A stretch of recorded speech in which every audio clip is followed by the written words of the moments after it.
Hey guys, it's Heather at Homeschool Culture. In today's video, I'm going to do a flip through on the Breaking the Spanish Barrier. This is level 1 beginner, and I believe there are 3 levels for Spanish with this program. I'm going to show you here in a minute. There is a book component, like a hard copy book component, and there's also an online component. I purchased this through Rainbow Resource. You obviously can probably purchase it as well through Breaking the Spanish Barrier website, which I will link down below. All right, I'm going to go ahead and just let you know. So whenever you get this, if you do order it from Rainbow Resource, it comes with the actual textbook. It comes with this homeschool pacing guide.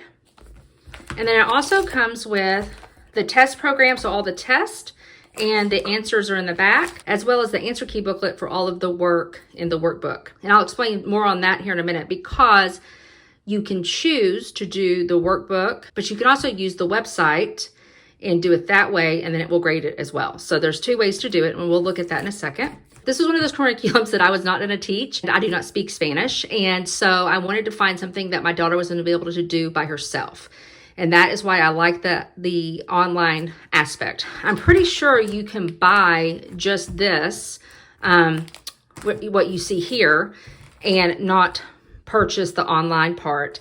But I chose to do so because I thought it would be best for her. Okay, so whenever you get this, you'll get this pacing guide, and I would say you and your student should read through it. This book, you can see here, is set up with 12 chapters or 12 lessons, not including what they considered first steps. Now, if you look on here, my daughter is in 10th grade. This is her Spanish 1. She's going to be doing Spanish 1 and Spanish 2. It does talk about that it is recommended for both high school and junior high. But if you're deciding to do it in junior high, and if you do, obviously give them high school credit. And I don't know if some of you mamas know that, but if you are doing a high school level course in 7th and 8th grade, then you definitely can give them high school credit for that. And so if you do choose to do this in junior high, they suggest splitting this book into 2 years instead of doing it over 1 year. But ideally, you're going to spend 2.5 to 3 work weeks per chapter. And again, it's like lesson 1 is a chapter, lesson 2 is a chapter, etc. There's 12 total. It recommends ideally with 4 days a week. And then of course that's across a 9-month school year. And so that would be 36 weeks of instruction. So in case you do less than that, just know that this book is kind of set up for 36 weeks. Of course, you can tweak that to fit you. Okay, so let's go into, she's already done some stuff. So I'm gonna, instead of just showing you what she's done, I'm going to go ahead and go past some of that on a chapter she hasn't. So this is the beginning of Lesson 3, also known as Chapter 3. And so again, it's going to go over a Latin country. So specifically this time it's going to go over Colombia, which just is kind of neat since we are going over Central America and South America right now as well. So it just has all this information. Then it's going to go over vocabulary. And so this will be all of the vocabulary for that chapter. Now remember, there's 12 of them.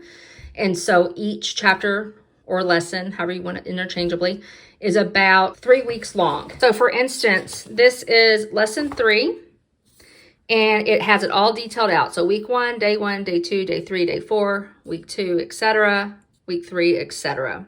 And so they end with a chapter test on week 3. And so she will go in, my daughter goes in, and so she will start going over vocabulary, and I'll show you online again where they do this. They can do that online. They'll start going over all of the verbs. And then there's lots and lots of different practice throughout those 3 weeks. All right, let me jump over to the computer and I'll show you what it looks like online. Before I do that, I just want to point out the test. There are different parts of the test where it's an oral portion on the test, and then it goes in and it gives you suggestions on how you can grade the test. That is one thing that is not online as well as the test. So I just wanted to go ahead and show you that real quick. There is a composition portion that you can have your kids do as well. Early on, I've decided not to do this, so she's not having to do the composition here early on in the testing. But as we maybe move into later parts of this year, or maybe even Spanish too, I will require this, but I am not specifically requiring this for now. All right, guys, so from here, I thought I'd go ahead and go on real quick and just show you. So you can buy this program from them directly.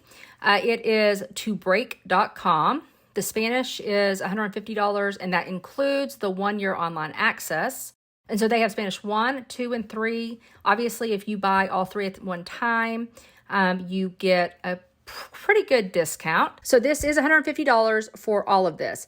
Now, it is consumable, but if you have multiple kids, you can't necessarily reuse the access code because it's only a year long, but you can buy just the access code year after year if you have multiples. You know, sometimes it isn't always the same if they change a little bit of variation, but sometimes it is. And so if you have kids that are close in age, that is one way to save a little bit of money is, buy all of this up front, have them write on paper, not in the booklets, not on the test, and then just reorder the access code for your next child when the time comes. Okay, so whenever you first go in and you're logged in, you have something called a bookshelf. And so right here, it is the only thing that we have here on our bookshelf is Spanish. Again, you can see that they do have other things available. I have English, French, and looks like English and French. Okay, so you notice right here, it tells we're 6% in progress, which makes sense because we're at week like 6, so that makes sense. If you wanted to share your progress, you could do that here. The test is not on here, but there is a section that talks about oral test questions, and so it's them speaking orally, and then it will take you to whatever lesson you're on or whatever, again, I call it chapters, and then you can click on the appropriate thing for that part of the test. Okay, so I just wanted to show again on the test, it's a 4-day week like we talked about. And so there's a vocabulary quiz and then there's a review for the chapter test that you saw online. Again, that chapter test you might want to do, or the review, you might want to give them 2 days. And then the test itself, they should be able to get in 1. So this is the beginning of the test. It's a front and a back.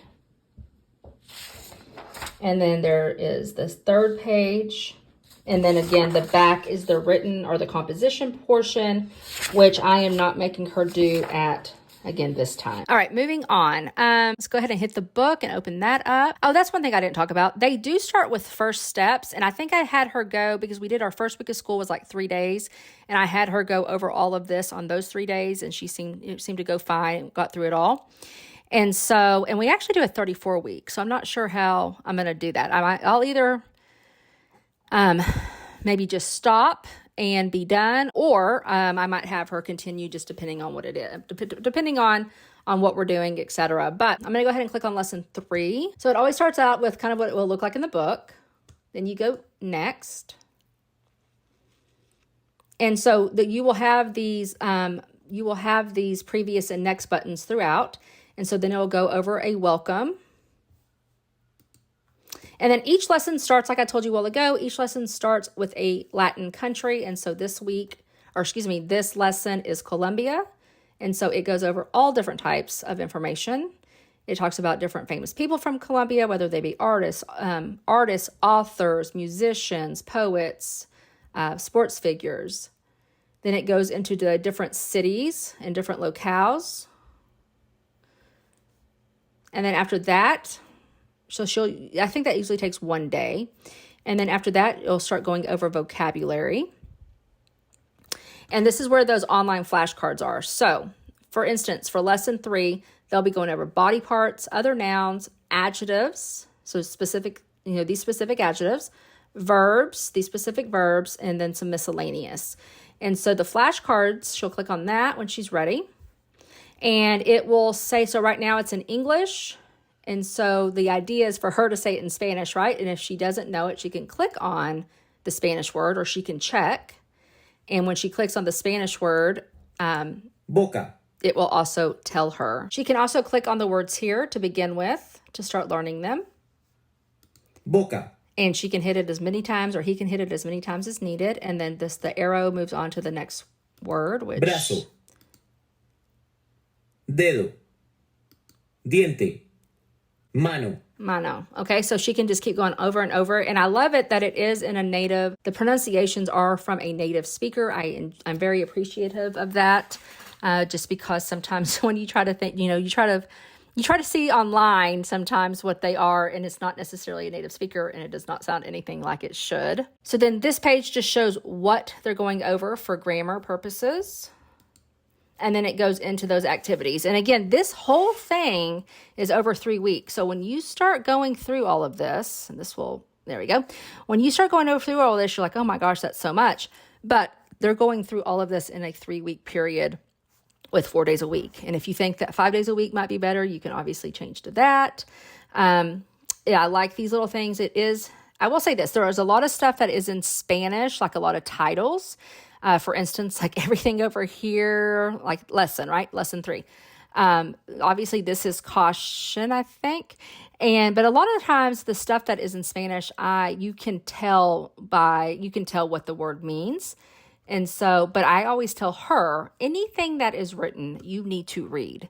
Because like, for instance, some verbs have conjugations that can't be predicted easily.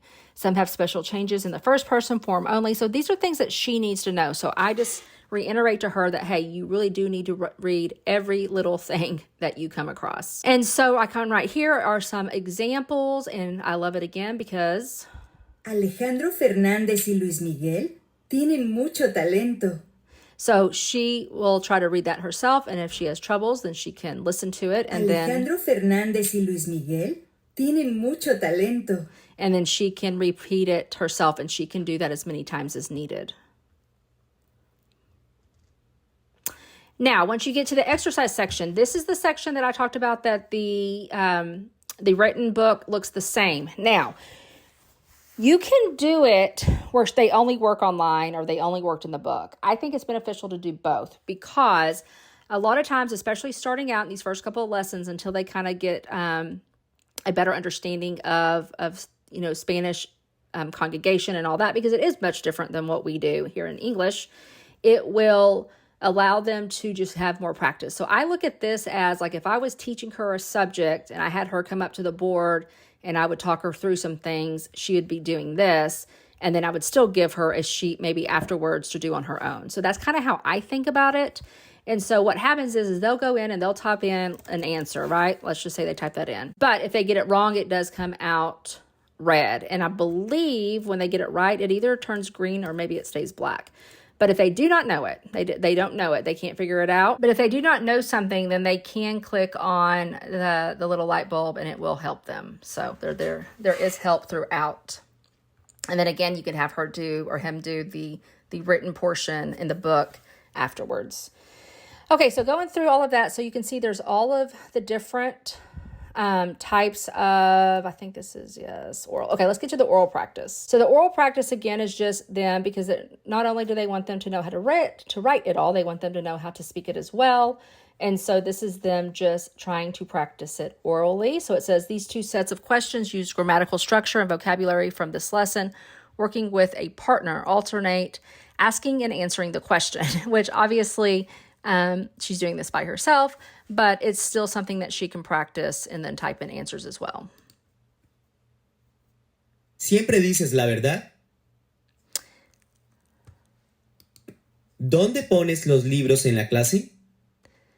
And so she's trying to figure out what the question is asking. Pongo los libros en la silla. And then there's an answer. So if you just heard that, there's an answer as well. All right, so that's oral practice. Then the written practice, again, this is going to be more for whenever, like I told you a while ago, I do not have her do the composition at the end of the test. But that doesn't mean I don't want her still practicing it. So for composition 1, it says write a short composition on any topic you like, but they must choose 10 of the following 12 words from this chapter. And so it gives these words. And so I might just have her write 2 or 3 sentences, doing maybe 5 to 7 of those. If she can make it work more, that's fine too. All right. And then next, let's see. Okay, so this is the dialogue section. And so this is just something that's kind of little, story-like, and she can read through that and then answer the questions that follow. And then the last thing here is the practice or the test review. For us, we do the test review on paper, and then we come back through here and anything that she got wrong, it's just a good review for her. And then, of course, for the test as well, she's going to be going over her vocabulary. using these flashcards. I hope that helped. If you have any questions or comments, please put that down below. I'm going to give you one more little tidbit. I do have a friend who was a previous teacher, and so she was going through all of this, and she just felt like she thought it was a lot more than some other Spanish curriculum she's looked through. We need 2 credits of foreign language in Texas, and she's choosing to take the Spanish one and actually put it into 2 years, just like it suggested for 7th and 8th grade, and actually break it down like that into a one book, so one curriculum, but she's giving them both Spanish 1 and Spanish 2 credit. So just kind of an idea to throw out there as well. I hope you have a super blessed day, and I will talk to you soon.